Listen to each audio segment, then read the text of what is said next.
से दूर रहूंगा।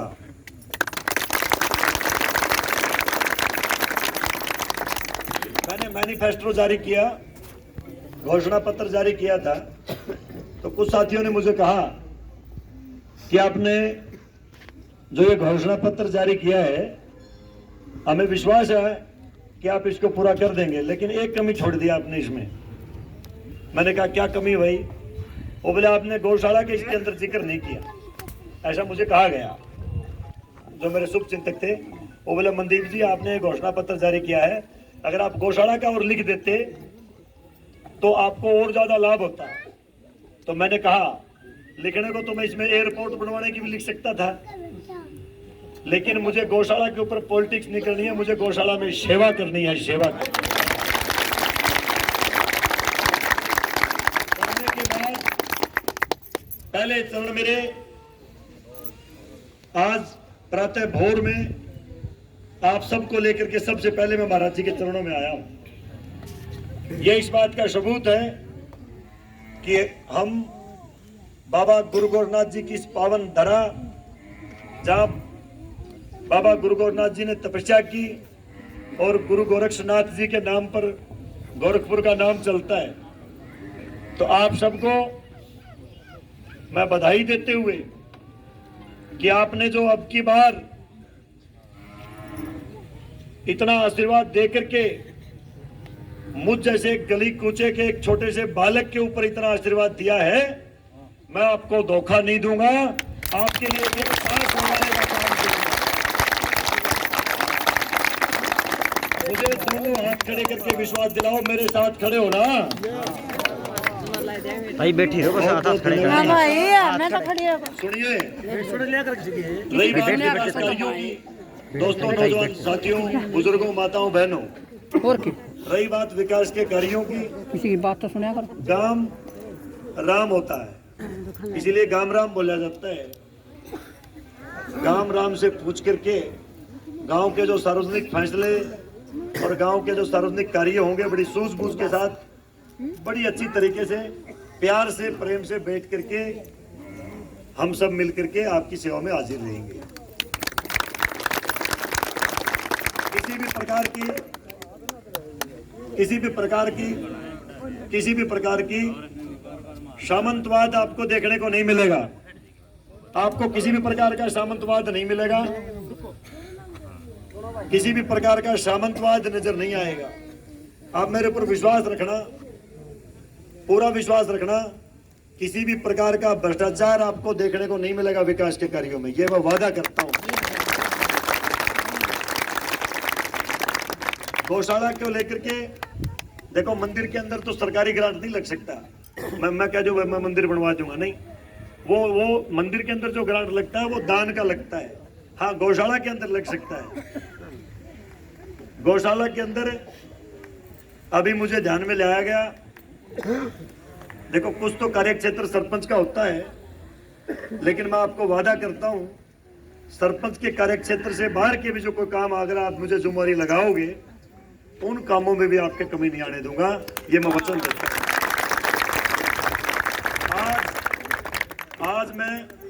आज मैं आप सभी को नहीं, किसी को नहीं रोको, कोई बात नहीं, सबकी भावना होती है। सुनिए, क्या होता है कि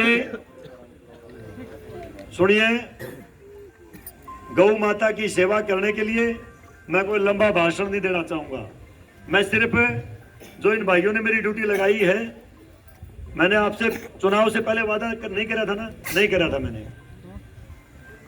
देखो, इस बात का प्रमाण देने आया हूं मैं आज।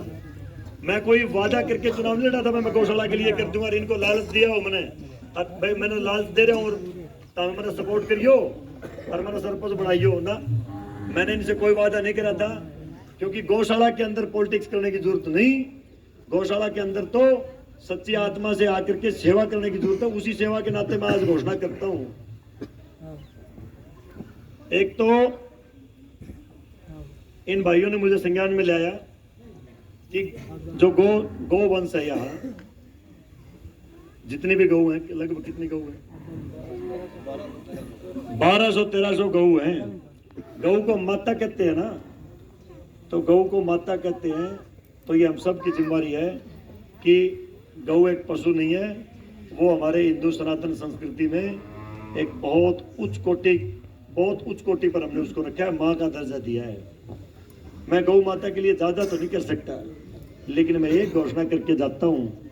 इन साथियों ने मुझे बताया कि यहाँ गौवंश जो है बीमार हो जाता है, चोटिल हो जाता है, किसी भी प्रकार से जख्मी हो जाती है गौ माता, तो यहाँ डॉक्टर की व्यवस्था प्रॉपर नहीं होती। मैं आपको ईमानदारी से विश्वास दिलाना चाहता हूँ, कोई भी किसी भी प्रकार की जो चिकित्सक संबंधी समस्या है वो नहीं आएगी। एक साथी कह रहे थे कि डॉक्टर को हम कई बार कहते हैं पहुंचता नहीं है, परमानेंट आपको डॉक्टर की व्यवस्था कर दी जाएगी। वो 2 घंटे के लिए 4 घंटे के लिए जैसे भी आपको डॉक्टर की ऐसी समस्या नहीं आएगी कि यहाँ पर फिर डॉक्टर नहीं पहुंचता है। डिपार्टमेंटल कुछ भी करना पड़े, इस बात की मैं गारंटी लेता हूँ। दूसरी, इन साथियों ने कहा कि जब गौवंश जख्मी हो जाता है या बीमार हो जाए तो उसको ले जाने के लिए एम्बुलेंस, सुनिए भाई, मैंने घोषणा नहीं करी थी, मैंने चुनावी जुमले नहीं करे थे। आज मैं जीत्या हूँ, आज तो मैं जीत रहा होगा, तो मेरे ऊपर ये नहीं है कि मैंने ये कहा था, लेकिन मैं मेरी आत्मा की आवाज कह रहा हूँ। गौवंश अगर जख्मी हो जाता है, आज बड़ी दिक्कत है गौशाला में ले जाने में, लाने में। मैं घनी बड़ी तो कौन कहता, एक गाड़ी जो है एम्बुलेंस की मैं आपको देने का काम करता हूं।